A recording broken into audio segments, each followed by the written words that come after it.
Welcome to the platform of success academy. तो आज के वीडियो में हम जिस वैकेंसी के बारे में डिस्कस करेंगे वो न्यू इंडिया एश्योरेंस को लिमिटेड की तरफ से निकाली गई है। तो यहाँ पर तीन अलग अलग कैटेगरी ऑफ पोस्ट के लिए वैकेंसी नोटिफाई की गई है for empanelment of advocates, retainers और इन्वेस्टिगेटर्स। इन तीनों कैटेगरी ऑफ पोस्ट के लिए वैकेंसी नोटिफाई हुई है। अब इससे रिलेटेड क्या इसेंशियल रिक्वायरमेंट्स हैं वो देख लेते हैं। और यहाँ पर अलग अलग कोर्ट्स, कंज्यूमर फोरम्स के लिए वैकेंसीज नोटिफाई हुई हैं। अब हम इसकी जनरल एलिजिबिलिटी कंडीशंस देख लेते हैं। सबसे पहले आपके पास एक लॉ की डिग्री होनी चाहिए किसी भी रिकग्नाइज यूनिवर्सिटी या इंस्टीट्यूट से। उसके साथ साथ आपका लोकल बार में रजिस्ट्रेशन है, जो भी आपकी रिस्पेक्टिव लोकल बार है वहाँ पे आपने रजिस्ट्रेशन कराया हुआ है, प्लस आपके पास लाइसेंस होना चाहिए टू प्रैक्टिस। ठीक है, अब हम आगे देख लेते हैं। तो दिल्ली हाई कोर्ट से रिलेटेड क्या एक्सपीरियंस के रिक्वायरमेंट्स हैं। तो आपके पास एटलीस्ट 7 ईयर्स का एक्सपीरियंस होना चाहिए from your date of enrolment, जिसमें से कम 3 साल का experience motor accident claim tribunal या फिर डिस्ट्रिक्ट कंज्यूमर कमीशन या फिर इलेक्शन कमीशन या फिर स्टेट कंज्यूमर कमीशन यहाँ पे होना चाहिए, प्लस 1 साल का एक्सपीरियंस हाई कोर्ट या फिर एनसीडीआरसी में होना चाहिए। अब नेक्स्ट है Delhi state consumer dispute redressal commission.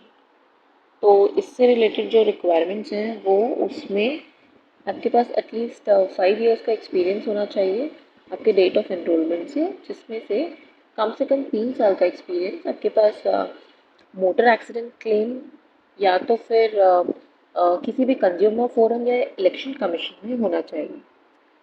अब थर्ड कैटेगरी है MACTCs एंड या district consumer forums of Delhi and Haryana. अब यहाँ की क्या रिक्वायरमेंट्स हैं। तो यहाँ पर आपके पास एटलीस्ट 3 साल का एक्सपीरियंस आपके डेट ऑफ एनरोलमेंट से सिविल, क्रिमिनल या फिर ट्रिब्यूनल्स में होना चाहिए, जिसमें से कम 1 साल का एक्सपीरियंस मोटर एक्सीडेंट क्लेम से रिलेटेड केसेस, इलेक्शन कमीशंस के केसेस या फिर डिस्ट्रिक्ट कंज्यूमर फोरम से रिलेटेड केसेस में होना चाहिए। ये तीनों कैटेगरीज हो गई। अब फोर्थ जो कैटेगरी है वो है employee compensation commissions of Delhi and Haryana state. अब यहाँ पे हरियाणा के लिए स्पेसिफिक डिस्ट्रिक्ट्स भी दी गई हैं, गुड़गांव, नूंह, फरीदाबाद एंड पलवल। इसके क्या एक्सपीरियंस के रिक्वायरमेंट्स हैं वो देख लेते हैं। तो यहाँ पर जो कंडीशन दी गई है उसमें दिया है कि retired employees of PSGIC industries having at least 1 years of past year experience. अब ये PSGIC क्या है। तो PSGIC public sector general insurance companies. तो इसके अंदर क्या कौन कौन सी कंपनीज आती हैं, जैसे कि न्यू इंडिया एश्योरेंस कंपनी हो गई, United India assurance insurance company, oriental insurance company, national insurance company. तो ये सारी जो कैटेगरी ऑफ कंपनीज हैं ये सारी इस PSGIC में आती हैं। तो इन सारी कंपनीज के जो भी रिटायर्ड एम्प्लॉयज़ हैं और उनके पास एटलीस्ट 1 साल का एक्सपीरियंस है in motor third party department, third party hub या फिर लीगल डिपार्टमेंट, तो वो MACTCs और डिस्ट्रिक्ट लेवल कंज्यूमर फोरम्स के लिए एलिजिबल होंगे। तो मतलब ये यहाँ के जो भी मैंने आपको कंपनीज के बारे में बताया, उन सभी कंपनीज के रिटायर्ड एम्प्लॉयज़ और उनके पास 1 साल का एक्सपीरियंस है तो वो अप्लाई कर सकते हैं यहाँ पे। अब जो फिफ्थ कैटेगरी है वो है retainers for Delhi state consumer dispute redressal commission and MACTCs of Delhi, जिसमें कि 30 Hazari, Karkardooma, Saket, Rohini, Dwarka and Patiala house court, यहाँ पे वैकेंसीज नोटिफाई की गई हैं। तो अब इसके लिए जो कंडीशन है उसमें दिया गया है कि एडवोकेट्स जो ऑलरेडी पैनल में है Delhi state consumer dispute redressal commission के या तो फिर MACTCs के, जिसमें भी स्पेसिफिकली 30 हज़ारी, करकरडुमा, साकेत, रोहिणी, द्वारका, पटियाला हाउस इन सभी कोर्ट्स में है। और तो वो उनके लिए कंडीशन दी गई है कि उन सारे रिटेनर्स को भी इस पर्टिकुलर रिटेनरशिप को कंटिन्यू करने के लिए दोबारा अप्लाई करना पड़ेगा। हाँ, तो ऑलरेडी जो जो रिस्पेक्टिव कोड्स मेंशन किए गए हैं वहाँ पर ऑलरेडी रिटेनरशिप कर रहे हैं, तो उनको भी दोबारा अप्लाई करना पड़ेगा। और उसके लिए जो एक्सपीरियंस है, तो बस एटलीस्ट 3 इयर्स का एक्सपीरियंस है इन द रिस्पेक्टिव कोर्ट्स जहाँ पर भी एप्लीकेंट अप्लाई करना चाहता है। तो यहाँ पर जो कैटेगरी ऑफ कोर्ट्स दिए गए हैं वहाँ पर अगर आप ऑलरेडी रिटेनरशिप कर रहे हैं and still you want to continue, तो आपको दोबारा अप्लाई करना पड़ेगा और उन सारे कोर्स में आपके पास एटलीस्ट 3 साल का एक्सपीरियंस होना चाहिए। अब नेक्स्ट कैटेगरी है इन्वेस्टिगेटर्स की। अब यहाँ पे क्या कंडीशन है वो देख लेते हैं। तो यहाँ पर जो एरिया ऑफ इन्वेस्टिगेशन होगा वो motor accident claim tribunal, third party matters, election commission cases Delhi और हरियाणा डिस्ट्रिक्ट के लिए। ठीक है, यहाँ पे एलिजिबिलिटी क्राइटेरिया क्या है, वही सेम।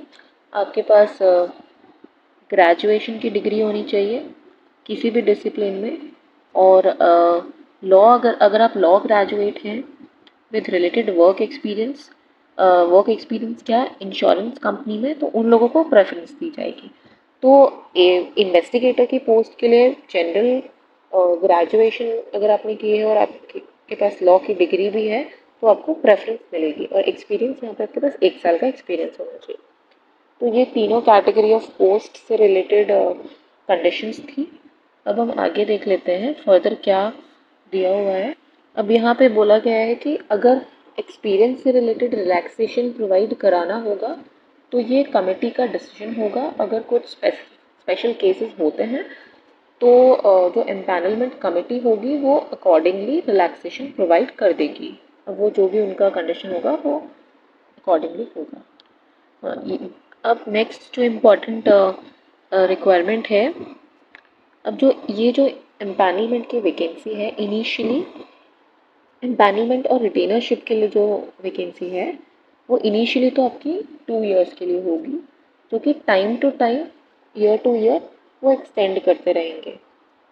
ठीक है, और ये जो रिन्यूअल होगा वो आपकी जो वर्क परफॉर्मेंस होगी और हैंडलिंग ऑफ केसेस से रिलेटेड जो भी आपका क्राइटेरिया होगा उससे रिलेटेड वो टाइमली एक्सटेंड होता रहेगा।